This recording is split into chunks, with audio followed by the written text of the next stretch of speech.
Hi friends, சின்ன மருமகள் serial வரப்போகிற எபிசோட்ஸ்க்கு அப்புறமா தான் இந்த வீடியோவில் பார்க்க போகிறோம். நாங்கள் ஃப்ரெண்ட்ஸ் பார்க்கலாம்.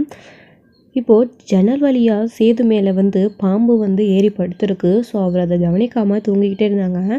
ஸோ தனம் பார்த்துட்டு பாம்பு பாம்பு அப்படின்னு கத்தவும் எல்லாரும் வந்துட்டாங்க. அப்போ தமிழ்ச்செல்வியும் சாமர்த்தியவாளியமாக அந்த பாம்பை எப்படி பிடிக்கணும் அப்படின்னு நினச்சி பிடிச்சிட்டாங்க. ஸோ அவங்க நல்லாவே படிச்சிருக்காங்க. அவங்களுக்கு அதுக்கான நாலேஜ் எல்லாமே இருக்குது.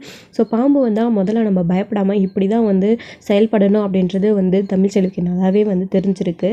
ஸோ இதை வச்சு சேது மேலே இருந்த பாம்பை கரெக்டாக பார்த்திங்க அப்படின்னா பிடிச்சிடுறாங்க. பிடிச்சதுக்கப்புறமா அப்படியே சேதுக்கு ஒரு நிமிஷம் உயிரே வந்துச்சு. அப்போ என் பேரை உசுரை காப்பாற்றிட்டாடி அப்படின்னு அப்போ தான் ரொம்ப சந்தோஷப்பட்டு தமிழ்ச்செல்வி சொல்லிட்டுருக்காங்க. அப்போது சேது நின்று தமிழ்ச்செல்வியை பார்த்துட்ருக்காங்க ஒருத்தர் முகத்தை ஒருத்தர். ஸோ என்னதான் இருந்தாலும் தமிழ்ச்செல்வி சேது மேலே அன்பு இல்லை, அக்கறை இல்லை, ஸோ அவர் இப்படி பேசிட்டாரு அப்படின்னு கோவத்தில் இருந்தாலும் அவங்களுடைய புருஷன். ஸோ அந்த பாசம் அவங்களுக்கு கொஞ்சமாச்சு இருக்காரு. ஸோ பாம்பு கொத்துச்சுன்னா ஸோ அதனால் ஏற்படுற விளைவுகள் ஸோ அவருக்கு மட்டுமே கிடையாது, மொத்த குடும்பத்துக்கு மட்டும்தான். ஸோ அவர் மேலே மொத்த குடும்பமும் உசுரே வச்சுருக்காங்க. முக்கியமாக ராசாங்கம் சேது மேலே அவ்வளோ உயிரை வச்சிருக்காரு. ஸோ கண்டிப்பாக சேதுக்கு ஏதாச்சும் ஒன்று அப்படின்னா எல்லாருமே துடிச்சு போவாங்க.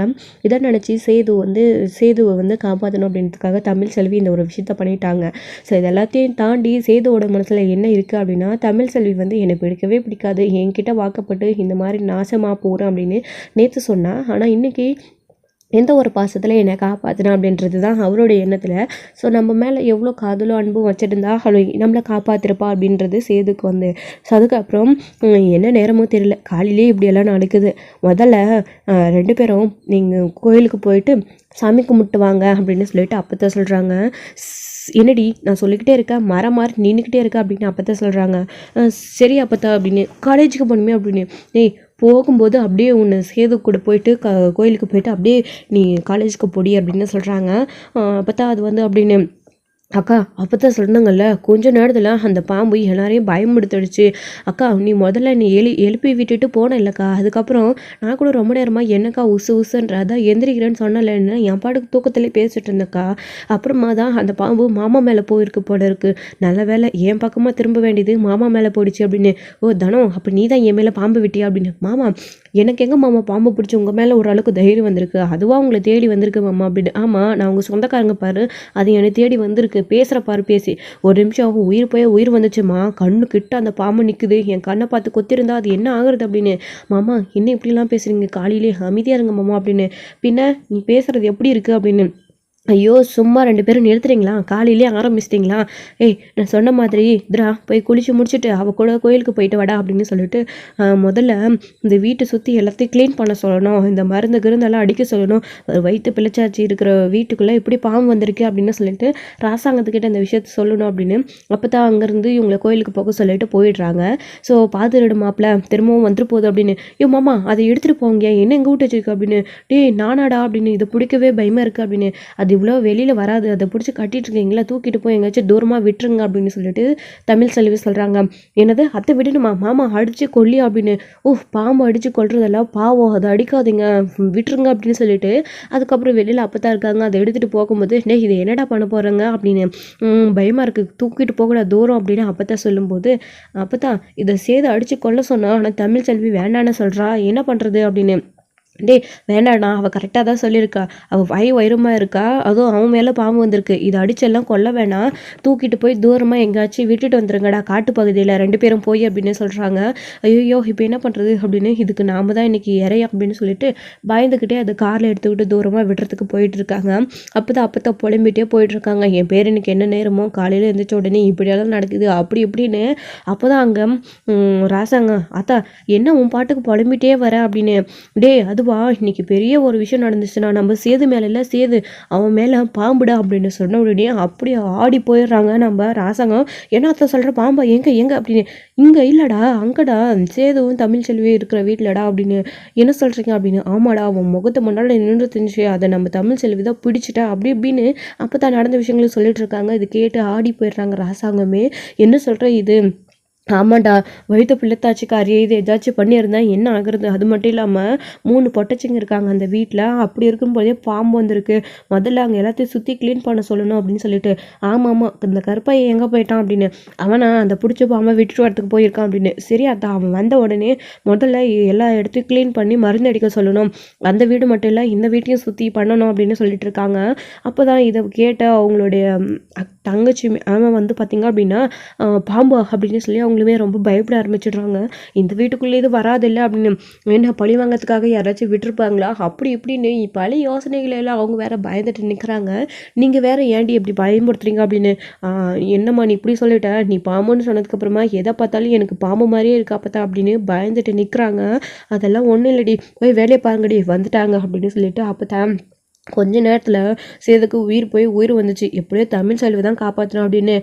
அதான் நம்ம எந்த விதத்துலையோ புண்ணியம் பண்ணியிருக்கோம் தமிழ் செல்வி நம்ம வீட்டுக்கு மருமகளாக வந்ததுக்கு அப்படின்னு சொல்லிட்டு இங்கே சேது வந்து சொல்லிட்டு இருக்காரு. அது சாரி ராசாங்கம் அப்போ தான் 2 பேரும் பேசிகிட்டு இருக்காங்க. என்ன சொல்கிற நீ அப்படின்னு. ஆமாம் பாத்தியா, அந்த பொண்ணு எல்லா விஷயத்துலையும் நம்மளுடைய உயிரை முதல்ல என் உயிரை காப்பாற்றினா இப்போ நம்ம சேதுவோட உயிரை காப்பாற்றிருக்கா. நம்ம நிறைய நன்றிக்கடன் பட்டிருக்கோம் போல இருக்குது தமிழ் செல்விக்கு. 7 ஜென்மத்துக்கும் அவள் பண்ண விஷயத்துக்கெல்லாம் நம்மளால் திருப்பி கொடுக்கவே முடியாது அப்படின்னு சொல்லிட்டு ராசாங்கம் சொல்லிட்டு இருக்காங்க. ஆமாடா அப்படின்னு சொல்லிட்டு அப்பத்தாவும் சொல்லிட்டு இருக்காங்க.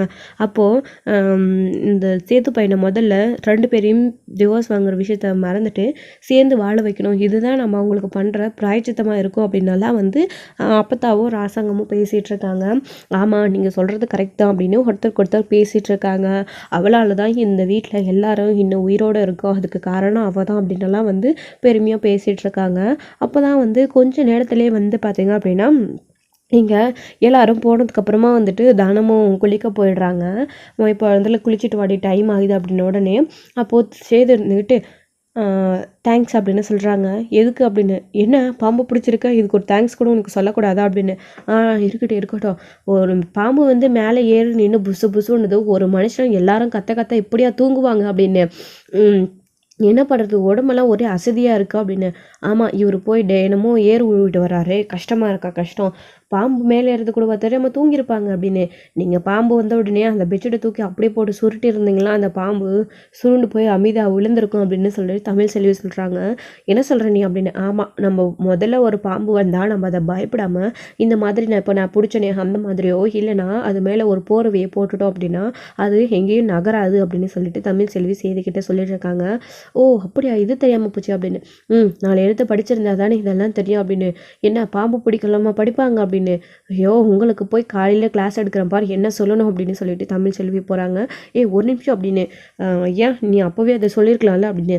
ஏங்க அது உங்கள் போர்வைக்கு இந்தானே இருந்துச்சு, அப்போ நான் சொல்லியிருந்தேன்னு வச்சுக்கோ, நீங்கள் பாம்பை மூடுறேன்னு சொல்லிட்டு உங்கள் மேலே தான் அது மூட விட்டுருப்பீங்க, அதாவது கழுத்துக்கிட்ட தான் அது வந்திருக்கும் அப்படின்னு தமிழ் செல்வி சொல்லிட்டு இருக்காங்க. ஓ அப்போ நீ சொல்லாததே எனக்கு போதும் அப்படின்னு சொல்லிட்டு இங்கே சேது வந்து சொல்லிட்டு இருக்காங்க. அப்போது எனக்கு டைம் ஆகுது, நான் ரெடி ஆகணும், என்ன கூப்பிட்டுக்கிட்டே இருக்கீங்க அப்படின்னு. இங்கே பாரு, நேற்று என்னமோ என் மேலே பாசம் இல்லை அக்கறை இல்லை அப்படின்ற மாதிரி பேசிகிட்டு இருந்தேன், இப்போ எதுக்கு என்னை காப்பாற்றினியா, எங்கேயாச்சும் பாம்பு கொத்திட்டு போகட்டும்னு விட வேண்டியது தானே அப்படின்னு சேது சொல்கிறாங்க. என்ன பேசுகிறீங்க நீங்கள் அப்படின்னு. பின்ன என் மேலே வந்து பாம்பு கொத்துதுன்னு உங்களுக்கு என்ன உனக்கு என்ன அவ்வளோ அக்கறை, என் மேலே பாசமும் இல்லை ஒன்றும் இல்லை, உங்கள் தங்கச்சி மேலே தான் பாசம் அப்படின்னு சொல்லிட்டு சேது கேட்டுட்டு இருக்கும்போது தேவையில்லாமல் கேள்வியெல்லாம் கேட்டுட்ருக்காதீங்க, யாராக இருந்தாலும் உயிரை காப்பாற்றுறது தானே முக்கியம், நீங்கள் இல்லை அந்த சூழ்நிலையில் யார் இருந்தாலும் அப்படி தான் பண்ணியிருப்பேன் அப்படின்னு சொல்லிட்டு. இல்லை நீ நானுன்னு தெரிஞ்சு தான் ஹெல்ப் பண்ண, என் மேலே உனக்கு பாசம் இருக்குது, நீ அதை மறைக்கிற அப்படின்னு சொல்லிட்டு சேது சொல்கிறாரு. அந்த மாதிரிலாம் எதுவுமே கிடையாது அப்படின்னு தமிழ் செல்வி சொல்லிட்டு இருக்காங்க. ஓ அப்படியா, அதையும் தான் பார்க்கலாம், என் மேலே பாசம் இல்லைன்னு எம்புட்டு நாளைக்கு தான் நீ சொல்லிட்டு திரிவ அப்படின்னு சொல்லிட்டு. இங்கே பாருங்கள் தேவையில்லாமல் காலையில் பேசிகிட்டு இருக்காதீங்க போங்க அப்படின்னு சொல்லிட்டு. என்ன நீ என்ன பேசிகிட்ருக்க, என் மேலே மனசுக்குள்ளே அம்புட்டு பாசத்தை வச்சுக்கிட்டு எதுக்கு போய் சொல்லி மறைஞ்சிட்ருக்க, நடந்த விஷயத்தெல்லாம் மறந்துட்டு ஏன் என்கிட்ட சகஜமாக பேச மாட்டியா அப்படின்னு சொல்லிட்டு. இப்போ மட்டும் பேசாமல் போயிட்டா இருக்கு அப்படின்னு சொல்லிட்டு தமிழ் செல்வி பேசிகிட்டு இருக்காங்க. இந்த நக்கல் பண்ணுற வேலைலாம் வேண்டாம், நான் கேட்ட கேள்விக்கு பதில் சொல்லு அப்படின்னு. காலையில் டைம் வேஸ்ட் பண்ணாமல் அப்போ தான் கோயிலுக்கு போயிட்டு வர சொன்னாங்கல்ல, போய் முதல்ல குளிச்சுட்டு வாங்க கிளம்புறதுக்கு அப்படின்னு சொல்லிட்டு தமிழ் செல்வி சொல்லிட்டு இருக்காங்க. சரி போகிறேன் அப்படின்னு சொல்லிட்டு சேதுவும் தமிழ் செல்வியை பார்த்துக்கிட்டே போகிறாங்க. சேது போனதுக்கப்புறமா தமிழ் செல்வி அங்கே நின்றுக்கிட்டு, ஆமாங்க என்னதான் இருந்தாலும் நீங்கள் என் புருஷன், உங்களை காப்பாற்றாம நான் வேறு யாரை காப்பாற்ற போகிறேன், என் கண் முன்னாடியே உங்களுக்கு ஏதாச்சும் ஒன்று ஆச்சுன்னா நான் அதை பார்த்துட்டு நின்றுட்டுருக்கிறவக்கெல்லாம் கல்லஞ்சக்காரே கிடையாது, நீங்கள் பேசின அளவுக்கெல்லாம் என்னால் பேசவும் முடியாது, அப்படி பார்த்துக்கிட்டு சும்மாவும் இருக்கவும் முடியாது அப்படின்னு தமிழ்ச்செல்வி சேதுவை பார்த்து நின்றுக்கிட்டு பேசிட்டு அவங்க பாட்டுக்கு மனசுக்குள்ளே பேசிட்டு நின்றுட்டுருக்காங்க. அதுக்கப்புறம் வந்து என் மேலே பாசத்தை வச்சுட்டு நடிக்கிறா அப்படின்னு அதுக்கு பேசினது நாம் பேசின ஒரு வார்த்தை தான் காரணம் அப்படின்னு நினச்சிக்கிட்டு சேது வந்து அமைதியாக வந்துடுறாரு. குளித்து முடிச்சுட்டு கோயிலுக்கு கிளம்புறாங்க 2 பேரும் அப்பத்தா கிட்ட சொல்லிட்டு. அப்படி அப்பத்தா கிட்ட சொல்லிட்டு வர போகும்போது தான் அவங்க ஒரு விஷயம் முடிவு பண்ணியிருக்காங்க. அதாவது ராசாங்கம் ஒரு முடிவு பண்ணியிருக்காரு. அப்பத்தாவும் சேர்ந்து தான் ராசாங்கம் இந்த அளவுக்கு ஆனதுக்கப்புறமும் அவங்கள அங்கே விட்டு வைக்கிறது எனக்கு சரின்னு படலடா அப்படின்னு சொல்கிறாங்க. என்ன அத்தா சொல்கிறா அப்படின்னு. ஆமாம், வீட்டுக்குள்ளே பாம்பு தூந்துருக்கு, அதுவே இந்த வீட்டுக்குள்ளேனா வர்றதுக்கு வாய்ப்பு இல்லைல்ல, அந்த தூரமாக இருக்கிறதுனால அதுவும் கூரையும் குச்சியுமாக இருக்கிறதுனால தான் அந்த வீட்டுக்குள்ளே பாம்பு வந்திருக்கு, அந்த வீட்டுக்குள்ளே இருக்கிறது அவளுக்கு சேஃப்டி இல்லை, வாயு வக்கரமாக இருக்கிறப்பில்ல, பேசாமல் இந்த வீட்டுக்குள்ளேயே அவளை கூட்டிகிட்டு வந்துடுறான் அப்படின்னு சொல்கிறாங்க. அது எப்படிடா, நம்ம சொன்னால் அவங்க வந்துடுவாங்களா, என் கேஸ் எல்லாம் முடிஞ்சால் தானே அவங்க வர முடியும் அப்படின்னு சொல்லிட்டு. அது எப்படி வேணாலும் இருக்கட்டும், நாம் சொல்கிறது தானே, நாம் சொன்னால் தமிழ்ச்செல்வி கேட்பால, பேசாமல் அவளை இந்த வீட்டுக்குள்ளே வர சொல்லி கூப்பிட்டு பார்க்கலாமா அப்படின்னு சொல்லிட்டு இருக்காங்க. இந்த பக்கம் கஸ்தூரிக்கும் அதாவது ஈஸ்வரிக்கும் அவருடைய பொண்ணுக்கும் அப்படியே பயங்கர கடுப்பாக்குது, என்ன திரும்பவும் அவளை இந்த வீட்டுக்குள்ளே கூட்டிகிட்டு வர போகிறாங்களே அப்படின்னு. இதில் ஐஸ்வர்யாவுக்கு ஒரு பக்கம் அவங்க இந்த விஷயத்த கேட்டுட்டு அவ்வளோ எதுக்கு இந்த வீட்டுக்குள்ளே கூட்டிகிட்டு வரணும், மாம்சம் மட்டும் கூட்டிகிட்டு வந்தால் போதும்ல அப்படின்ற மாதிரி நினச்சிட்டு இருக்காங்க. அப்போ அவங்க 2 பேரும் கோயிலுக்கு கிளம்புறோம் அப்படின்னு சொல்லும்போது, உங்ககிட்ட ஒரு விஷயத்த பேசலாம் நாங்கள் முடிவு பண்ணி வச்சுருக்கோம், நீங்கள் என்ன சொல்கிறீங்க அப்படின்னு. என்னப்பா, நீங்கள் எது சொன்னாலையும் நான் அதை தட்டாமல் கேட்பேன்ப்பா அப்படின்னு. நீ கேட்ப செய்து ஆனால் தமிழ்ச்செல்வி அப்படின்னு. மாமா நீங்கள் சொல்லி இது வரைக்கும் நான் எதை செய்யாமல் இருந்திருக்கேன் மாமா, ஏன் அப்படியெல்லாம் பேசுகிறீங்க அப்படின்னு. இல்லைம்மா, எல்லா விஷயத்தையும் நீ பண்ணி கொடுத்துருக்கதான், இல்லைன்னு சொல்லலை, ஆனால் இதை பண்ணுவியா இல்லைன்னு தெரியல அப்படின்னு. ஏமாம்மா, அப்படி என்ன நான் செய்ய முடியாத ஒரு விஷயத்த கேட்க போகிறீங்க அப்படின்னு. பாத்தியாம்மா அவள் எப்படி பேசுகிறான்னு. ஆமாம், என் பேத்தியில் அப்படி தானே பேசுவா அப்படின்னு. அப்போ தான் ஒரு பக்கம் என்ன விஷயம்னு சொல்லுங்க அப்படின்னு. அது அப்படின்னு. இல்லைம்மா, சேது மேலே பாம்பு வந்துச்சுன்னு இப்போ தான் ஆத்தா வந்து சொல்லிச்சு, நீ காப்பாற்றினியாமே அப்படின்னு. ஆமாம்மாம்மா அப்படின்னு. அது என் கடமை தானே அப்படின்னு பேசிகிட்டு இருக்கும்போது, அதுக்கு தான்மா வயிறுமா இருக்கிற அந்த வீட்டுக்குள்ளே பாம்பு வந்திருக்கு, அதை நினச்சாவே எனக்கு ரொம்ப பயமாக இருக்குது. போஸ் மேலே இருந்தது சேது மேலே இருந்த பாம்பு தனத்துக்கிட்டேயோ இல்லை மலர்கிட்டயோ இல்லை உங்ககிட்டயோ இருந்ததுன்னா என்னம்மா ஆகுறது அந்த நிலமை அப்படின்னு. மாமா அதான் எதுவும் ஆகலைல்ல அப்படின்னு. இல்லைம்மா, எனக்கு அதை நினச்சி பார்க்கவே ரொம்ப பயமாக இருக்குது, அதுக்கு தான் நான் ஒரு முடிவு பண்ணியிருக்கேன் அப்படின்னு. என்னம்மாம்மா அப்படின்னு. பேசாமல் சேதுவும் நீயும் இந்த வீட்டுக்கே வந்துடுங்கம்மா அப்படின்னு சொல்லிட்டு இதை கேட்ட உடனே பயங்கர அதிர்ச்சி ஆகுறாங்க தமிழ்ச்செல்வி இருந்துக்கிட்டு. அப்பா என்ன சொல்கிறீங்க நீங்கள் அப்படின்னு. அம்மா சேதோ அவளுக்கு அங்கே இருக்கிறது அது நல்லது இல்லைடா சேதோ, சொன்னால் கேளுடா, வயிறுமா இருக்கிற பிள்ளை ஏதாச்சும் ஒன்று கொடுக்கணும் இருந்தால் என்னடா ஆகுறது அப்படின்னு. இங்கே அப்பத்தாவுமே கேட்குறாங்க, என்ன சொல்கிற அப்பத்தா நீ அப்படின்னு. பின்ன அப்படின்னு. தமிழ்ச்செல்வி இந்த வீட்டுக்குள்ளே வந்தால் நல்லா தான் இருக்கும் அப்படின்னு சொல்லிட்டு அவங்கெல்லாம் பேசிகிட்டு இருக்காங்க. சேதுக்கு ஒரே குழப்பமாக இருக்குது, என்ன பண்ணுறதுன்னு தெரியாமல். அது எப்படி அதான் வர முடியும் அப்படின்னு. அப்போ தான் இருந்துக்கிட்டு டே முட்டா பையில, தமிழ்ச்செல்வி இந்த வீட்டுக்குள்ளே வரதுக்கு இது ஒரு நல்ல வாய்ப்பு, என்னடா இப்படி யோசிச்சுட்ருக்கா அப்படின்னு. ஓ அப்படிதான், ஆமாம் அண்ணா, அப்பா சொன்னால் தட்டாமல் கேட்பான், அப்போ தான் முடிவெடுக்க வேண்டியது நான் இல்லை அப்படின்னு சொல்லிட்டு சேது அமைதியாக நின்றுறாரு.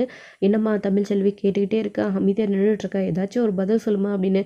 இல்லைம்மாம்மா, அது எப்படி முடியுமாம்மா அப்படின்னு தமிழ்ச்செல்வி சொல்லிட்டு இருக்காங்க. ஏம்மா முடியாது அப்படின்னு. கோர்ட்டில் சொன்னால் அதுக்காக நீ அங்கேயே இருப்பியாம்மா, அது விடுமா, அவங்க வந்து இங்கே உட்காந்து பார்த்துக்கிட்டா இருக்க போகிறாங்க அப்படின்னு. என்னதான் இருந்தாலும் ரூல்ஸை மீறது தப்பு இல்லையாம்மாம்மா அப்படின்னு தமிழ்ச்செல்வி சொல்லிட்டு இருக்கும்போது, இங்கே பாருமா புரியுது, அதுக்காக இந்த மாமா சொல்கிறது கேளுமா அப்படின்னு சொல்லிட்டு இருக்காங்க. இந்த மாமா சொன்னால் நீ கேட்ப இல்லை அப்படின்னு பேசிகிட்டு இருக்கும்போது இங்கே அப்போ தான் காவியா வராங்க. அவங்களும் விஷயத்த கேள்விப்பட்டுட்டு, என்னங்க இந்த அளவுக்கு சாவ கிட்டத்தில் பார்த்துருக்கீங்க, அப்போ கூட உங்களுக்கு பயமா இல்லையா அப்படி இப்படின்னெல்லாம் காவியாவும் பேசிகிட்டு இருக்காங்க. அங்கிள் சொல்கிற மாதிரி கேளுங்க அப்படின்னு சொல்லிட்டு, நீங்களும் ஏன் புரியாமல் பேசுகிறீங்க அப்படின்னு தமிழ்ச்செல்வி வந்து யோசிச்சுக்கிட்டே நின்றுட்டுருக்காங்க. அதில் இன்னொரு பக்கம் இங்கே போஸ் வேறு காலையில் கிளம்பி திரும்பவும் செங்கல் சொல்லிக்கு வேலைக்கு போயிருக்காரு. ஸோ காலையிலேருந்து திரும்பவும் நைட்டு வரைக்கும் செங்கல் தூக்கி வேலை செய்யணும் அப்படின்னு அவருடைய மாமனார் மாப்பிள்ளைன்னு கூட பார்க்காம வேலை வாங்கிட்டு இருக்காங்க. இதெல்லாம் தன் பொண்ணுக்கு இப்படி ஒரு துரோகத்தை பண்ண அவனுக்கு இதெல்லாம் தேவைதான் அப்படின்ற மாதிரி, என் பொண்ணு இப்படி ஒரு கேடி கெட்டவனை கல்யாணம் பண்ணிக்கிட்டு அந்த வீட்டில் இருந்து கஷ்டப்படுறாளே அப்படின்னு. அவள் கஷ்டப்படலைனாலையும் அந்த வீட்டில் இருக்கவங்க எல்லாரும் அவளை நல்லா தான் பார்த்துக்கிட்டாலையும் என் பொண்ணோடைய மனசு எவ்வளோ தவிக்கும், அதுக்காக இவனுக்கு அந்த தண்டனை தேவைதான் அப்படின்ற மாதிரி அவங்களும் நினச்சிட்டு பழி வாங்கிட்டு இருக்காங்க. அதில் விஷயம் என்னென்னா, என் பையனை எல்லாரும் சேர்த்து இப்படி கஷ்டப்படுத்துகிறாங்களே அப்படின்னு சொல்லிட்டு இங்கே ஈஸ்வரி இவங்க எல்லாம் வந்து பார்த்திங்க அப்படின்னா ஏதாச்சும் ஒன்று பண்ணணும் அப்படின்னு யோசிச்சுட்ருக்காங்க. ஸோ இப்போது அப்படி யோசிச்சுட்டு நின்றுட்டு இருக்கும்போது தமிழ் செல்வியையும் சேதுவையும் நிற்க வச்சு கேள்வி கேட்டுட்டு இருக்காங்க. அப்பத்தாவும் ராசங்கமும் எப்படியாச்சும் இந்த வீட்டுக்கு அவங்களே கொண்டு வந்துடணும், இந்த வீட்டுக்குள்ளே அவள் வந்துட்டான்னா அப்புறம் படிப்படியாக வந்து சேதுவோடைய மனசுலேயும் இடம் பிடிச்சிருவா, நடந்த விஷயத்தை எல்லாத்தையும் மறந்துட்டு 2 பேரும் சேர்ந்து வாழ்வாங்க அப்படின்றது ராசாங்கத்தோடைய அப்பத்தாவுடைய பிளான் மாதிரி. ஸோ அவங்க இதுக்காக யோசிச்சு தான் இந்த விஷயத்த சொல்லியிருக்காங்க. தமிழ் செல்வி யோசிச்சுட்டு நின்றுட்டே இருக்காங்க. ஸோ இதோட இந்த எபிசோடு வந்து முடிச்சிருக்காங்க. அடுத்தடுத்த எபிசோடில் என்ன நடக்க போகுது, தமிழ் செல்வி என்ன முடிவு எடுக்க போகிறாங்க, இந்த வீட்டுக்குள்ளே வர போகிறாங்களா, ஸோ இல்லை முடியாது அப்படின்னு சொல்லிட போகிறாங்களா, ஸோ சேது என்ன பண்ண போகிறாரு அப்படின்றதெல்லாம் வெயிட் பண்ணி நெக்ஸ்ட் வீடியோவில் பார்க்கலாம். Friends thank you. இந்த வீடியோ உங்களுக்கு பிடிச்சிருந்தா லைக் பண்ணுங்கள், ஷேர் பண்ணுங்கள், கமெண்ட் பண்ணுங்கள்.